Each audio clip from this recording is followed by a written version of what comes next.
बंधुगण आज आसतु देखिबा माई एनसीसी एलुमिनाई एसोसिएशन केन्द्रापड़ा स्वयं शासित महाविद्यालयर अष्टम प्रतिष्ठा दिवस रे करिथिबा एक नियारा प्रयास।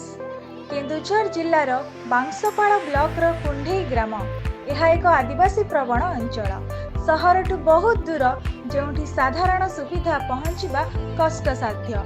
एही ग्राम रे पहुँची निजर अष्टम वार्षिक प्रतिष्ठा दिवस पालन अवसर रे थिले दियंतु नथिले नियंतु कार्यक्रम करी गरीब आदिवासी माँ माउसी भाई भौणी वृद्ध और छोट पिला मानकु ड्रेस जोता साड़ी एवं पैंट सर्ट देबा सह छोट पिला मानकु चॉकलेट बिस्किट बंटन करिथिले एवं सेमानक मुहरे हस फुटाइथिले। मनुष्यर धरापृष्ठ रे जन्म किछि महत् उद्देश्य पई होई अछि। सेही उद्देश्य को साकार करबा को जाई माई एनसीसी एलुमिनाई एसोसिएशन जगत कल्याण निमंते एही प्रचेष्टा असहाय लोकमानंक मुखरे हस फुटाइबारे सक्षमता लाभ करी अछि। तेबे आसंतु देखिबा केन्द्रापड़ा ठारू केन्दुझर यात्रा किपरि थिला और किपरि पालन करिथिले प्रतिष्ठा दिवस।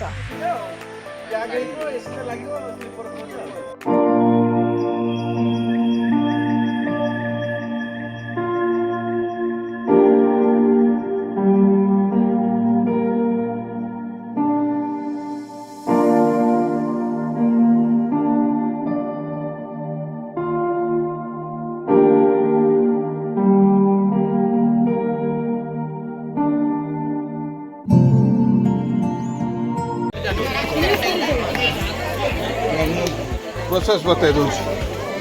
अच्छा शुण मो कथा टे शुण बर्तमान आम शाढ़ी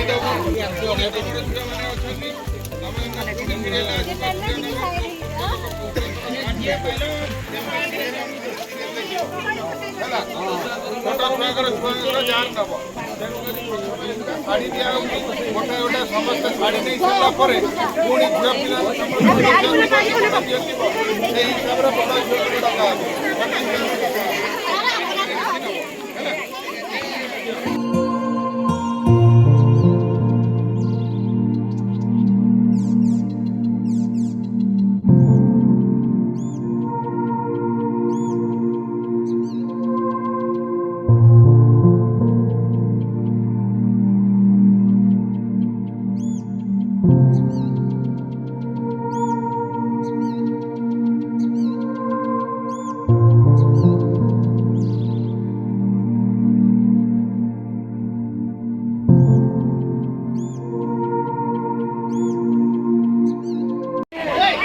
मैडम आप परिचय देवे।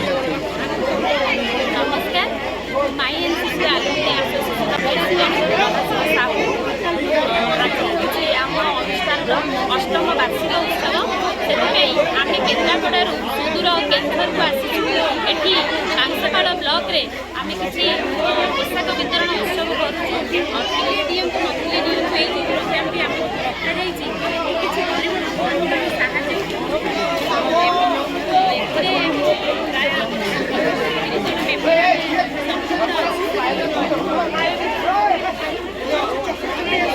एते आम 25 ରୁ 30 जन मेम्बर संपुक्त अच्छु। प्राय समस्ते आम से किसी वस्त्र खाद्य एवं अन्य दैनंदिन जहाँ व्यवहार सामग्री आम नहीं आसू। अनुष्ठान यहाँ आम अष्टम वार्षिक उत्सव से समस्त किसी साहय मनोवृत्ति नहीं आम ये आसू। लोक मैंने बहुत खुशी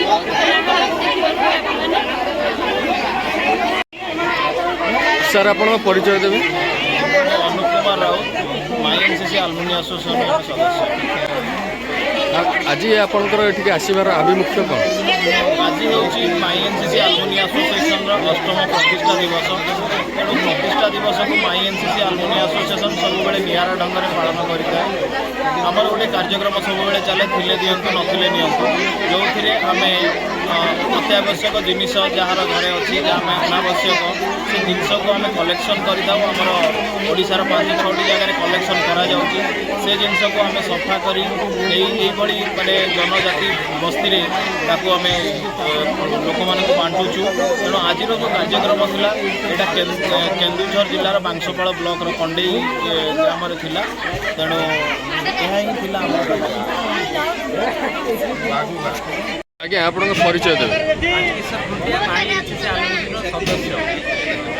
ଆପଣ ଏଠିକି ଆସିବାର କାରଣ କ'ଣ ଆଉ ଆପଣଙ୍କର ମୁଖ୍ୟ ଉଦ୍ଦେଶ୍ୟ କ'ଣ? ଉଦ୍ଦେଶ୍ୟ ହେଲା ଆମର ଆଜି ଅଷ୍ଟମ